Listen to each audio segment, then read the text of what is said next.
Hallelujah! Amen. Ang Panginoon. Magandang umaga po sa ating lahat. Talagang napakabuti ng Panginoon. Magandang panahon. Tayo po muna panalangin. Pagdagan salamat Panginoon sa pagbibigay mo sa amin ng pagkakataon. Ang noon ng kami Panginoon ay inisip mo ng malakas ang pangatawan. At sa oras na ito, sinamahan mo kayo Panginoon. Mayroon mo kami kapatira na hindi pa nakakarating ang salita. Pupunta, ingatan mo sa amin. Salamat Father God, pagpalain mo ang mga anak mo narito, Panginoon, at bigyan ng katalinuhan, maunawaan namin ang mga salita sa mga ito. Tawagin ang ilingkod mo, Panginoon, timay bahagi lamang ayon sa iyong kalooban mo. Ang dalangin sa pangalan ng Panginoon Jesus. Amen. Salamat sa Panginoon. Ang ganda ng paturuan kanina, re-imagine, talagang. Sabi ko nga, hindi na natin pinigibalik ang nakaraan. Pero ang kinabukasan, pili natin baguhin. Pili po tayong maging maunlad ang buhay. Kaya natin gawin ito sa tulong ng Panginoon. Kaya salamat sa kanyang salita. Bago po ako umpisa, ay muna tayo ng maliit na mixing video. Itong nakasalanan galing sa salita ng Diyos. Hindi yan galing sa salita ng doktor, hindi yan sinabi ng medisina, hindi yan sinabi ng siyensya. Sinabi po yan ng Panginoon. Sumunod kayo sa medisina, tama? Sumunod kayo sa science. Naniwala kayo sa doktor. Pero bakit may sakit ka pa rin? Kasi nakalimutan natin yung unang dapat munang paniwalaan. Ano yun? Ang salita ng Diyos. Hindi sa doktor na kasalanan kagaling.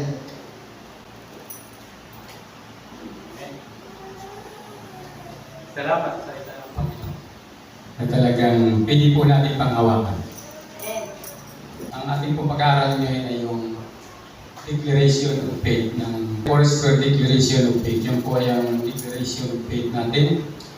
Sabi po sa 2 Timothy chapter 3 verse 16 to 17, ang lahat ng kasulatan ay dinasihan ng Diyos at kapaki-pakinabang sa pagtuturo ng katotohanan, sa pagsaway sa pamalian, sa pagtutuwid sa likong gawain, at sa pagsasanay para sa matuwid na pamumuhay, upang ang lingkod ng Diyos ay maging ganap at handa sa lahat ng mabuting gawain. So, ang salita po ng Diyos ay kapaki-pakinabang. Napakahalaga po. Kanina nga, sabi ng yung making video na pinanood natin, sabi niya, baga, naniwala ka sa doktor, sa science, sa lahat, pero bakit meron ka pa rin nararamdaman? Kasi meron tayong nakalimutan. At yung pinakamahalaga, ang salita ng Panginoon. Pag ito po ang ating pinanghawakan, magkakaroon po ito ng buhay sa atin. Sabi ko nga yung nakaraan, hindi na natin piling balikan at hindi na natin piling baguhin. Pero ang darating, kaya natin baguhin sa tulong ng Panginoon. Pagkakaroon po ng pagbabago ng ating mga buhay, sabi ko nga lahat ng tinuturo ko dito pag ginagawa ninyo, kayo po ang makikinabang. Mananagana kayo. Tandaan niyo lagi ang sabi ng Panginoon. Pag tayo po'y patuloy na naglingkod sa Kanya, hindi niyo pa naiisip na mga piling ibigay ng Panginoon sa inyo, ibibigay ng Panginoon sa inyo. Hindi lang mga motor, hindi lang tahanan, lahat po ibibigay ng Diyos sa atin pag tayo tuloy-tuloy na paglilingkod sa Panginoon. Kaya po niya itong i-provide. Paniwalaan po natin ang kanyang salita kasi napakahalaga po ng kanyang salita. Ang sabi, ang lahat ng kasulatan ay pinasihan ng Diyos at kapaki-pakinabang sa pagtuturo ng katotohanan. Pag hindi po natin pinaniwalaan ang kanyang mga salita, mahirapan po tayong mamuhay sa kalooban ng Panginoon. Hindi po natin magagawa na tayo ay mamuhay sa kalooban ng Panginoon pag hindi natin pinaniwalaan ang kanyang salita. Pero pag pinaniwalaan po natin ang kanyang salita, tandaan ninyo, papaguhin ng Diyos ang buhay ninyo. Iingatan kayo ng Panginoon. Sabi ko nga, patungo po, pag tayo naglilingkod sa Panginoon, patungo sa pag-ayos ang buhay natin. Wala pong naglilingkod na papunta sa pagkapangit ng buhay. Lahat po, papunta sa magandang buhay. Pag ikaw ay naglilingkod sa Panginoon. Doon po yung papunta kasi ang lahat ng salita ng Panginoon ay mayroong kapakinabangan. Lahat po ng sinasabi niya dito ay mayroong katotohanan at ang lahat ng ito ay magaganap. Ang sabi po niya sa Matthew 24 verse 35, lilipas ang langit at ang lupa, ngunit ang aking mga sinasabi ay tiyak na mananatili. Lilipas po ang langit at ang lupa, ngunit ang sinasabi ng Panginoon ay mananatili po. Ay ibig sabihin, pwede natin panghawakan ang lahat ng sinasabi ng salita ng Panginoon. Pag pinanghawakan po natin ito, ang Diyos po ang gagawa ng paraan. Alam niyo yung mga bagay na gusto mong mangyari sa buhay mo, parang walang kapara-pag-asa. Pero dahil kasama mo ang Diyos, nagkakaroon ng pag-asa. Nung panahon sila Moises ay nandun talaga sa problemang malaki na wala na silang matakbuhan, wala na po silang pag-asa. Ang sabi nga ng mga kasama ni Moises, Moises, dinala mo ba kami dito sa ilang para dito na malibing? Wala na bang libingan doon sa Egypto? Kasi yun na yung kanilang nakikita. Wala silang nakikita ang iba kundi ang kapahamakan. Dahil hanggang doon lang ang kanilang pananaw. Pero ginawa ng Panginoon, dilagyan sila ng daan. Kaya sa ating pong buhay, sa ating paglilingkod sa Panginoon, pag ito po'y inuna mo ang Panginoon, gagawa po ng himala ang Diyos sa buhay natin. Aayusin at aayusin ka ng Panginoon. Kahit sino pang umandang, hindi nila kayang magdangan.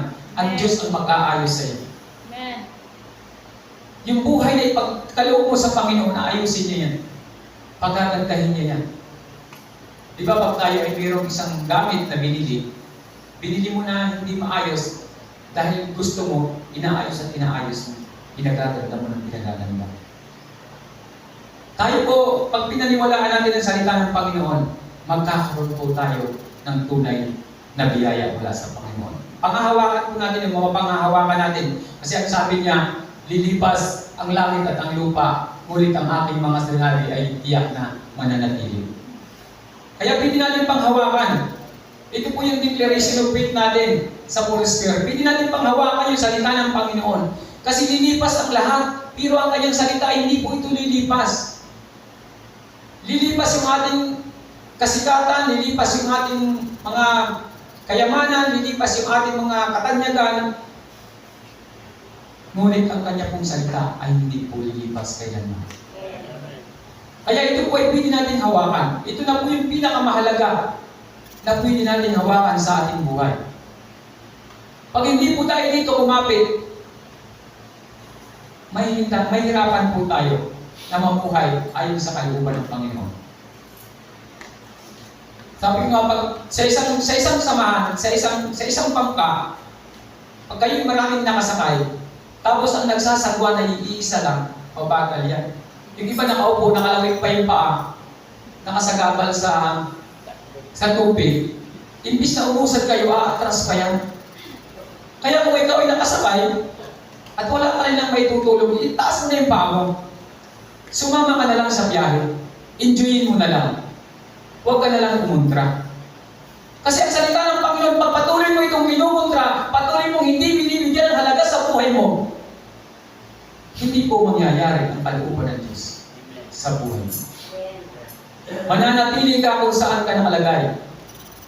Kung meron diyang kapahamakan, meron diyang lugar na hindi mo pwedeng daanan, hindi ka gagawa ng Diyos ng daan. Kasi hindi ka naniniwala sa Kanya.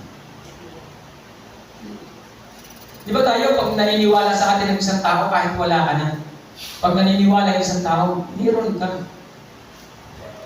Kahit sa pangungutang, nangungutang ka para yung ibigay sa Kanya.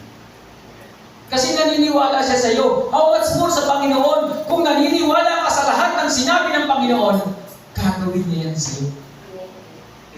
Kaya yung declaration of faith natin, dapat nakakapit po sa salita ng Diyos. Kasi pag hindi dito nakakapit sa salita ng Panginoon, maliligaw po tayo. Mawawala po tayo sa focus ng paglilingkod sa Panginoon. Ang sabi ko nga, ang blessing po, hindi lang ito basta-basta ibinibigay ng Panginoon. Ibinibigay ito sa mga tapat na anak. At ang mga pagsubok po, hindi lang doon sa kawalan. Ang pagsubok nilalagay din ng Panginoon doon sa ikaw ay meron. Mas mahirap yung paglabanan. Yung ikaw ay bilyonaryo na, mayaman ka na, mas matinding pagsubok yun kaysa sa kawalan. Kasi sa kawalan, pag mayroong kang naibili ng pagkain, okay na. Pero yung marami kang pera, baka mawala ka sa Diyos. Kaya ang sabi ni Jabez sa prayer niya, Panginoon, Huwag mo akong paghirapin, baka isumpa kita. Pero huwag mo naman akong pagyamanin ng sobra kasi baka malimutan kita.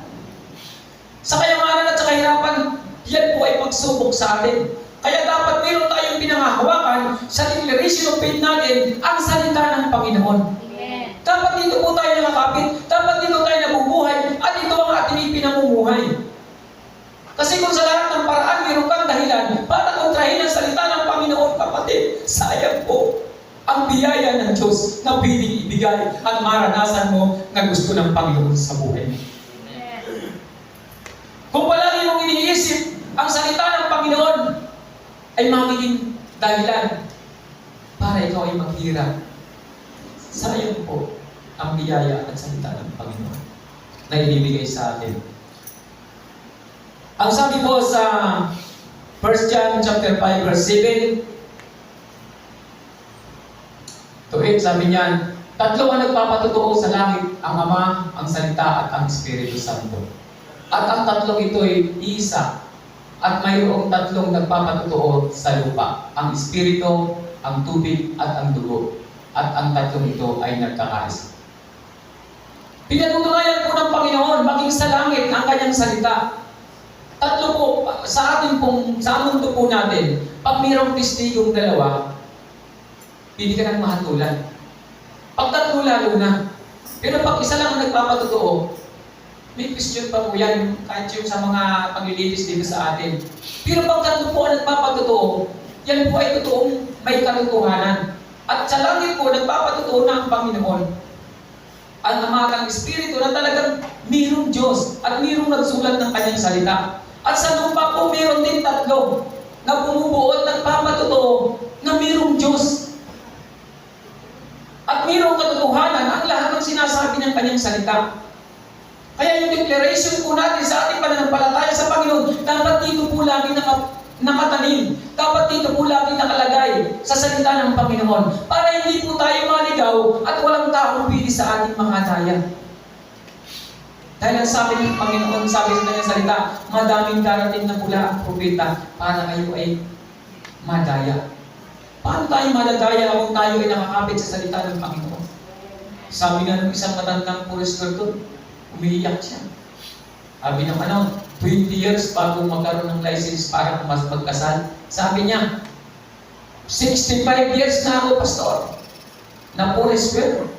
Ang dugo ko'y puristor, ang aming laman, ang aming buto. Sabi niya, kaya ako ay umiiyak pag may nakikita ang lumilipat.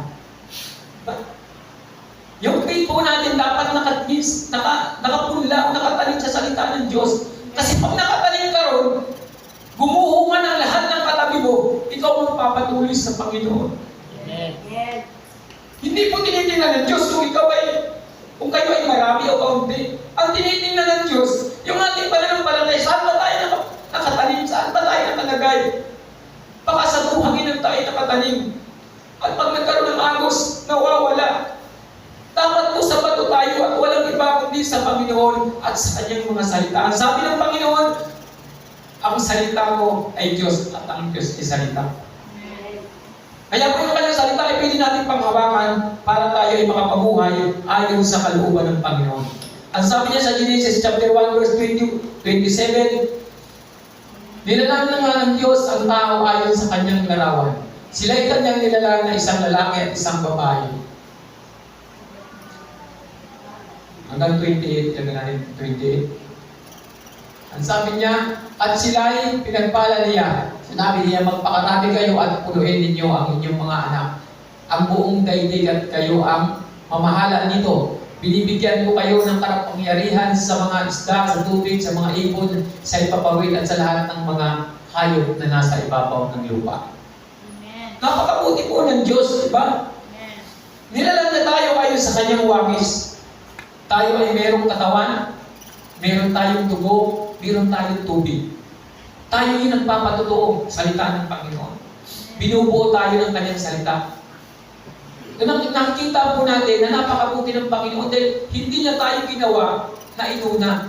Ginawa tayo ng Panginoon, inilagay muna niya ang hardin, inilagay muna niya ang mga pagkain natin bago niya nilalang ang tao. Amen. At nung lalangin niya ang tao, Parang nakakahain na lahat, dudulog na lang siya para siya ay kumain. So makikita po natin na buti po ng Panginoon. Sabi niya, binigyan kayo ng kapangyarihan. Magpakarami kayo at pagharian ninyo ang mundo ito. Ibinigay sa atin ng Diyos yung kapangyarihan sa mga isda, sa mga hayop, sa lahat ng bagay para makamit mo yung kasaganaan sa mundo ito. Pero bakit po naliligaw ang tao? Bakit po ang tao naghirap? Ang plano po ng Diyos simulan sa Paul ay napakaganda. Ngunit dahil sa isang pagkakasala, doon sa utos ng Panginoon, makukuha, kakain ng lahat ang prutas dito. Huwag lang yung isang prutas dito sa gitna na nakakaalam ng mabuti at masama. Ngunit ang tao, dahil sa, kumbaga nandun yung kanyang, parang nandun talaga yung espiritu pagsuway sa Panginoon, naghahanap pa siya. Ang dami ng pili, pero yung isa pa rin ang pinipilit niya. At dahil sa pagkakasalang yon, nagkaroon po ng hirap ang tao. Ang sabi ng Panginoon, simula ngayon, bago kayo kumain, magbubungkal kayo ng lupa. Sana po hindi nangyari ito. Alam po ninyo, pag tayo hindi malihis sa salita ng Panginoon, napakalaki po ng biyaya ang ibibigay ng Diyos sa atin. Amen.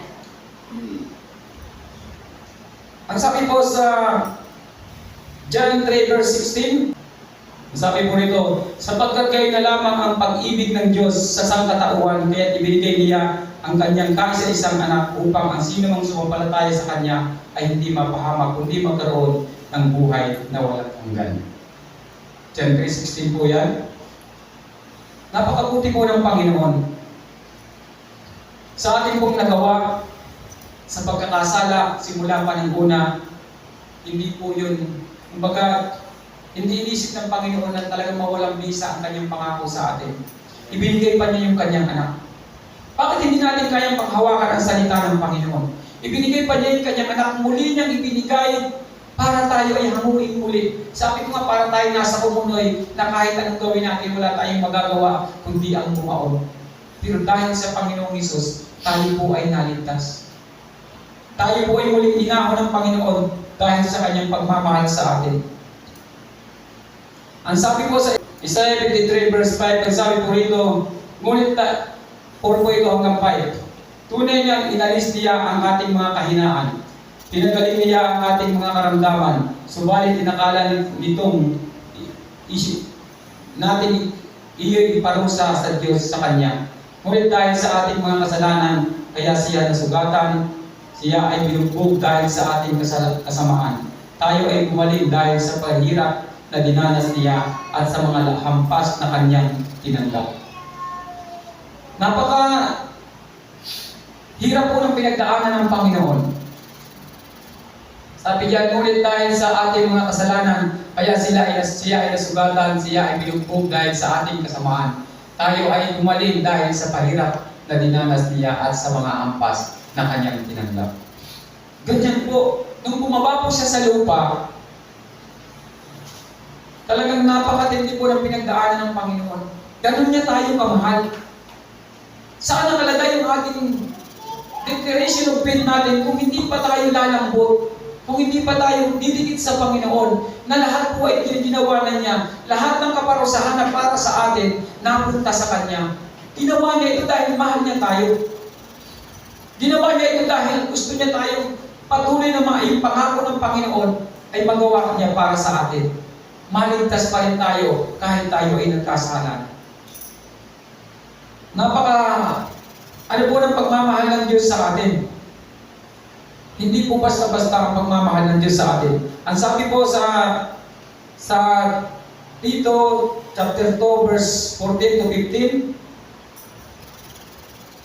ang sabi diyan, na naghandog ng kanyang sarili upang palayain tayo sa lahat ng kasamaan at nilinis tayo upang maging kanyang sariling bayan na masigasig sa paggawa ng mabuti. Ipahayag mo ang lahat ng ito at gamitin mo ang iyong buong kapangyarihan sa pagpapalakas ng loob at pagsaway sa inyong mga tagapakinig. Huwag mong hayaang hamakin ka ni naman. Napaka-bait po ng Panginoon.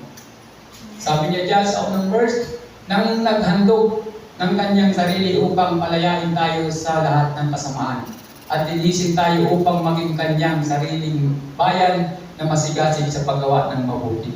Dapat dun po tayo. Dapat masigasig tayo sa paggawa ng mabuti. Dapat nakaangla tayo sa salita ng Panginoon. At ang sabi niya dun sa last verse, sabi niya, ipahayag mo ang lahat ng ito at gamitin mo ang iyong buong kapangyarihan sa pagpapalakas ng loob at pagsaway sa iyong mga tagapakinig. Huwag mong hayaang hamakin ka ni naman. Hindi po tayo piling hamakin basta-basta pag tayo po ay nakatayo sa salita ng Panginoon. Meron po tayong katuwiran. Meron po tayong dapat panghawakan. Meron tayong ipaglalaban sa salita ng Panginoon. Sabi ko nga, hindi ka madadaya pag lagi kang nakatuon sa salita ng Diyos. Madadaya lang tayo pag hindi tayo talaga nakatuon sa salita ng Panginoon. Pag wala po ang salita ng Panginoon sa atin, pwede ka talagang madaya. Pero pag nasa atin po ang salita ng Panginoon, hindi po tayo madadaya. Kaya ito pong ating sa ating Christian po natin, dapat po lagi tayo nakaangkla sa salita ng Panginoon. Ang sabi niya sa Ephesians chapter 2, Ephesians chapter 2 verse 8 hanggang 13.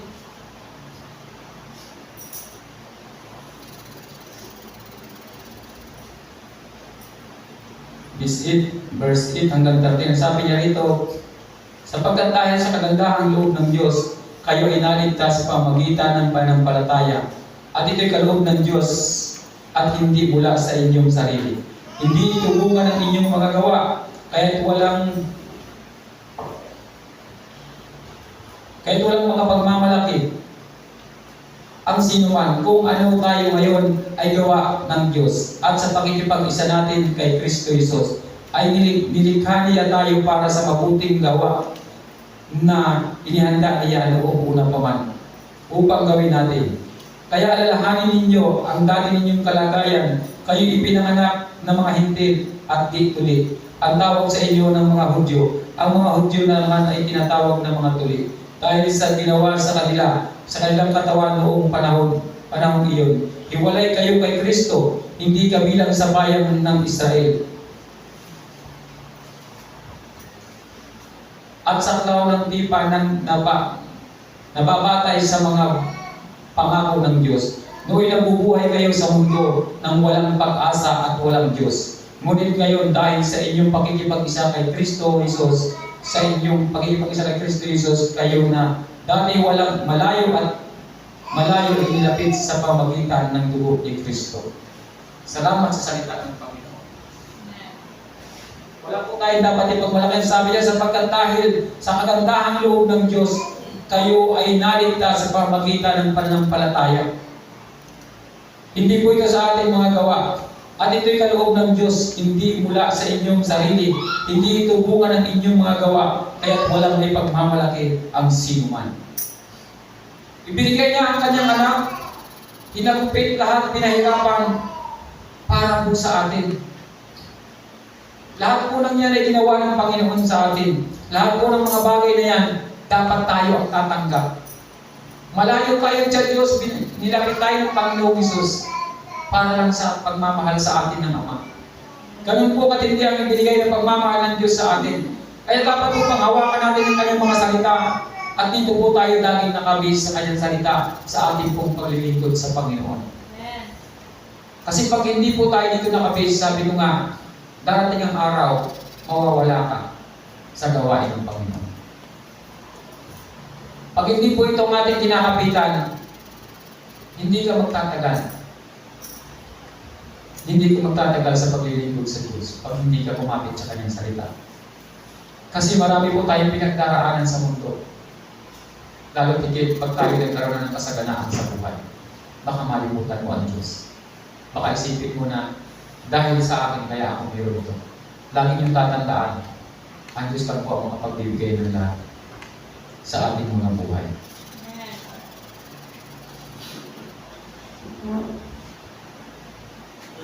Ang sabi po sa 1 John chapter 10 verse 9 hanggang 10, Subalit kung ipinahayag natin ang ating mga kasalanan, patatawarin tayo ng Diyos sa mga ito at lilinisin tayo sa lahat ng ating kasalanan sapagkat siya ay tapat at matuwid. Walang timpol. Kung tayo ipapahayag daw po natin na tayo ay makasalanan, sabi niya, subalit kung ipinapahayag natin ang ating mga kasalanan, patatawarin tayo ng Diyos sa mga ito at lilinisin tayo sa lahat ng ating kasalanan sapagkat siya ay tapat at matuwid. Amen. Huwag po tayong maglihim sa Panginoon. Lahat po ng ating mga kasalanan, ihingi po natin ang tawad sa Diyos. Huwag tayong maglihim sa Panginoon. Ano man yung mga nangyari, ano man yung tayo, dapat nakakunik tayo lagi sa Panginoon. Tao tayo, nagkakamali, pero pag lagi tayo nakalikit sa Panginoon, kung ating pong titingnan lahat ng mga, kahit simula kay Abraham, siya po ay nagkamali rin. Nagkasala, pero dahil patuloy siyang lumapit sa Panginoon, tandaan ninyo, pag kayo ay nagkakasala, lalo kayong lumikit sa Panginoon. Di ba, pag may problema tayo, halimbawa, merong sunog, ang tinatawag natin bumbero. Pag may sakit, pupunta ka doktor. Ay pag meron kang pagkakasala, ang alam mo naman ang makakapagtawad lang sa iyo ang Panginoon, lalo kang dumikit sa Diyos. Lalo kang lumapit sa Panginoon. Manalangin ka. Di ba, si David inapis nagkasala. Ang dami mga sikat na tao ng mga ginamit ng Panginoon, daming bisis nagkasala. Pero hindi yun ang tinitingnan ng Diyos. Sabi ng Panginoon, lumapit kayo sa akin. Patatawarin ko kayo. Hindi tinitingnan ng Panginoon kung ilang bisis kang nadapa. At tinitingnan ng Panginoon, ilang bisis kang pabangon. Kasi kung minsan po maraming tao na nagkasala, nagkamali, ayaw nang lumapit sa Diyos. Ang tingin niya sa kanyang sarili marumi. Kahit anong dumi natin, pagpuputiin tayo ng Panginoon na parang Diyos. Wala po sa atin hindi nagkasala. Kaya sabi ko nga, pag tayo nakakapit sa salita ng Diyos, ano nang pagkaanan mo, alam mo nasa Panginoon ka. Nagkasala ka man, alam mo pag bumalik ka sa Panginoon, nandun ka sa Panginoon. Pero pag nagkasala ka lalo, hindi ka nalalapit sa Panginoon, isipin mo, iyo na kasi nagkamali ako, mali po yun. Kaya dapat po lagi tayo nakaangkla sa salita ng Diyos. Naunawaan tayo ng Panginoon. Tayo lang umisa na nagmamalaki. Pag nagkamali tayo, ayaw natin lumapit sa Diyos. Tayo mismo ang umiiwas. Pero sabi ng Panginoon, anak, lumapit kayo sa akin. Patatawarin mo kayo. Ganun po. Dapat po dito tayo lagi nakabase. Walang pwedeng magsabi ng, ay, siya na nagkamali. Tapos doon pa rin. Ang Panginoon ang bahala sa hindi yung tao. Kaya kasabi ko, pag tayo nakatingin sa Panginoon, may mga tao man na pumapansin sa atin para tayo bagsak, hindi po sila magtatagumpay. Oo, nagkamali ako ngayon, pero lalapit ako sa Panginoon, ganun kabuti ang Diyos natin. Hindi siya tulad ng tao, tatlong beses lang ang tao eh. Pag sinabi ng tao, pangatlo, tingnan mo. Pangatlo. Hanggang tatlo lang ang tao, pangatlo yan talaga tatamaan ka na. Diba? Ganun ang tao, ang Diyos hindi po ganun. Kaya po huwag tayong lalayo sa salita ng Panginoon. Mabait po ang Diyos kaysa sa tao. Ang tao, minsan, dalawa ka lang eh. Pag isa, pag dalawa, lupok na eh. Diba? Tinatamaan na. Pero, talagang gumubuo agad ang kamay. O, diba? Ang tao po yun, pero ang Diyos po hindi gano'n. At ito po yung pinakalas sa John chapter 3, verse 3. Sumagot si Jesus, tandaan mo ang sinasabi ko ito. Malibang ipanganak ng muli ang isang tao, hindi niya makikita ang pagkakari ng Diyos. Yan po yung sinasabi ng Panginoon. Nung pumunta si Nicodemo, maliban na ipanganak ng muli. Tayo ba sa ating sarili, na ipanganak na ba tayo muli? Tayo ay nabautismuhan. Alam ko halos lahat nabautismuhan na sa pangalan ng Panginoon Jesus. Sana po paghawakan natin yun, na tayo pinanganak ng muli. Tayo ay nilinis na ng Panginoon. Kasi pag hindi po natin na pinangahawakan yung paglinis ng Panginoon sa atin, masasayang po yung ating, kumbaga, yung magkakaroon ka ng agam-agam. Dapat alam mo sa sarili mo na ikaw ay pinanganak ng muli, hindi sa laman, kundi sa Espiritu. Dapat alam mo na anak ka ng Diyos. Di ba parang sa atin, pag tayo po ay, yung mga anak ko, si Jerome, si Jojo, si Paul, sila Kampal, kahit saan sila pumunta, alam nila na ako ang ama nila. Amen. Di ba? Alam nila na ako yung ama nila. Kahit sila mapunta pa kahit saan. Huwag lang magka-amnesia. Di ba nagka-amnesia kahit nalalaman? Kahit sila mapunta sa Amerika, kung saan-saan lugar, alam niya ang ama niya. Tayo po, pag pinanganak ng muli, pinanghawakan na natin na tayo anak ng Diyos, sa Espiritu at sa katotohanan, alam mo na.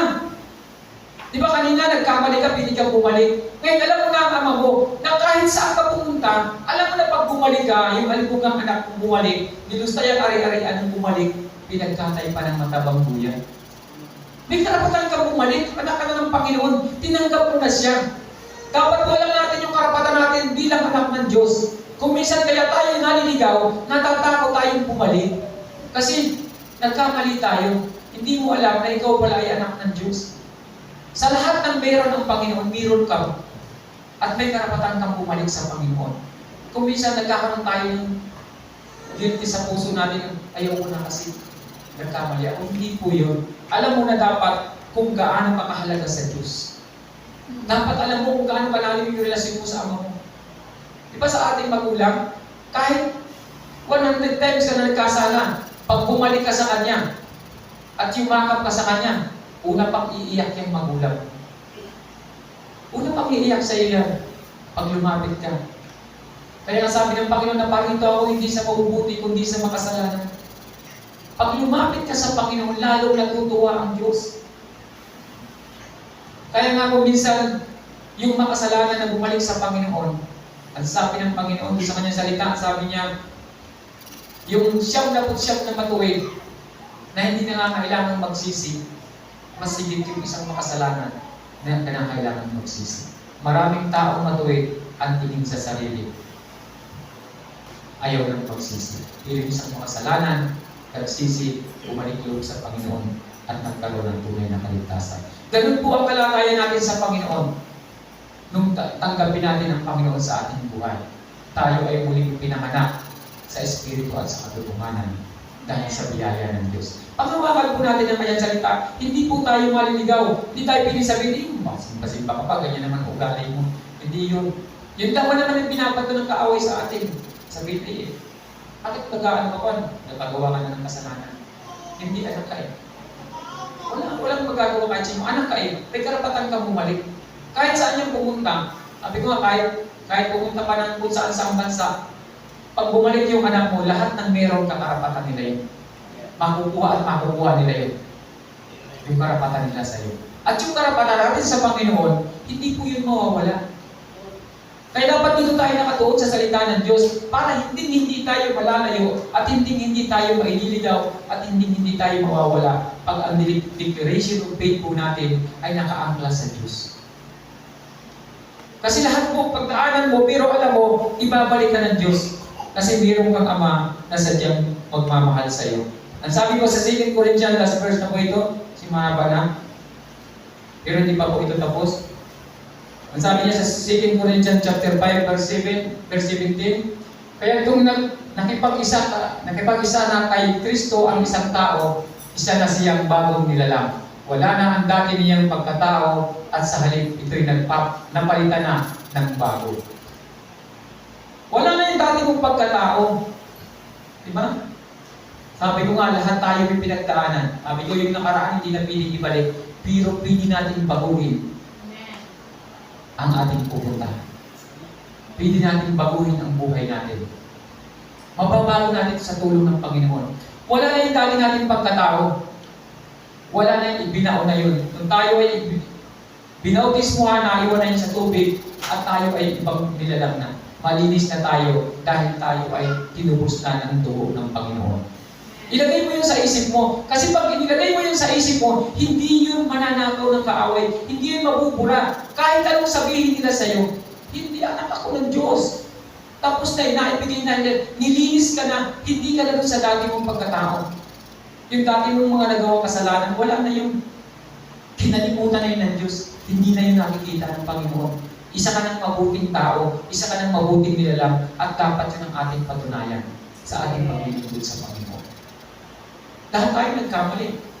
Lahat tayo nagkasala.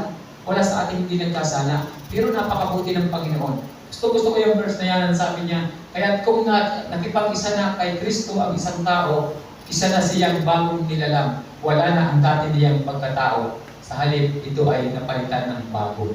Ang sarap, di ba? Kahit sa sasakyan, pag may bago kang sasakyan, ang sarap. Yung kayong bagong pagkatao. Kaya huwag ka ng dati, kung dati ikaw ay malungkutin, huwag ka masyadong malungkutin. Magpakasaya ka na, bago ka na eh. Kung dati ayaw mo humiti ka na, kahit bawas yung ngipin mo. Ipon-ipon ka, tapos papustisuhan mo, may kasamang gold. Di ba? Huwag mo natin, kahit medyo may bulubot na yung ating mukha, humiti tayo ng humiti. Gawin mo lang masaya. Sabi ko nga yung nakaraan natin din, sabi ko nga, may pinagdaanan ka man, sabi ni Apostol Pablo, doon nagdaan ako ng kahirapan, kasaganaan, lahat-lahat. Kung anong nandyan sa panahon mo, i-enjoy mo. Amen. Isa ka ng bagong nilalang, sabi ng Panginoon. Isa ka ng bagong nilikha. Isa ka ng may karapatang anak ng Diyos. Anong ikinalulungkot mo? Yung mga kailangan mo, hingin mo na lang sa Panginoon. Gusto ko ng motor? Gusto ko ng mga pangailangan? Hindi mo lang hingin sa Panginoon. Bago na. Lagi mo sasabihin, bago na ni. Iba na to, sabi. Diba? Hindi na ito tulad ng dati. Hindi mo ako kayang ilisin. Hindi mo ako kayang asarin. Iba na ako. Kung dati, pag inaasar ka, nagsasalita ka na kung ano-ano. Ngayon, hindi na. Amen. Wala ka nang imig-imig, tinatamaan na lang agad. Hindi po, di ba? Wala, hindi. Hayaan mo lang sila. Huwag mo silang pansinin. Malinis na to. Ayaw ko na, hindi ko na parurumihan pa ang aking pagkatao na nilinis ng Diyos. Ma? Kung nga dati, hindi ko na pinapansin yun. Pag sinabi sa'yo, bago-bago mo naman, hayaan mo lang. Hayaan mo na. Ang ganda mo naman. O, hayaan mo lang sila kung anong sabihin sa'yo. Di ba? Kasi tayo, pag may isinabi yung tao, doon tayo nagagalit. Di ba? Hayaan mo na yun. Kung mayroon man mga sinasabi sa'yo hindi maganda, gamitin mo pa yun para lalo i-angat mo yung pamumuhay bilang anak ng Diyos. Di ba? Yung mga sinasabi ng hayaan mo na. Bago na ako. Ganun lagi. Hindi na kita papansinin. Bago na ako, tanin kahit anong gawin mo. Wala ka nang magagawa sa akin. Diba? Talunan ka na. Ganun lang naman yan. Kaya pag alam mo na kung sino ka at alam mo na ang halaga mo sa harapan ng Diyos, alam mo yung karapatan mo. Sa atin po, tayo sa Pilipinas may batas at alam mo ang karapatan ng tao. Tayo, pag alam natin ang karapatan natin sa Panginoon, hindi po tayo maililigaw. Napakasarap po. Mahaba pa po itong ating pag-aaralan. Hindi ko pa kaya ng 2 pang linggo. Pero napakaganda po ito. Malalaman natin talaga yung ating karapatan bilang anak ng Diyos. Ngayon po, magtatapos tayo sa nilinis na tayo. Sana paghawakan natin yun na tayo ay nilinis na. Ang isang nilinis na ay nananatili na malinis sa tulong ng Panginoon. Panghawakan natin yun na tayo po ay nilinis na ng Panginoon. Hindi na tayo tulad ng dati natin pagkatao. Binago na tayo ng Diyos. Ang sarap po panghawakan, di ba na? Binago na tayo ng Panginoon. Di ba na talagang yung mga bagay na dati natin ginagawa, hindi na natin ginagawa. Yan. Utay-utay tayong nalinis at binago tayo ng Panginoon. Salamat sa Panginoon dahil alam ko ang tagumpay natin sa Kanya natin makukuha. Lagay po natin sa ating kaisipan. May 2 linggo pa po tayong pag-aaral para dito sa declaration of faith natin. Sana po mailagay natin yun sa puso natin na talagang yun po ang ating gagawin.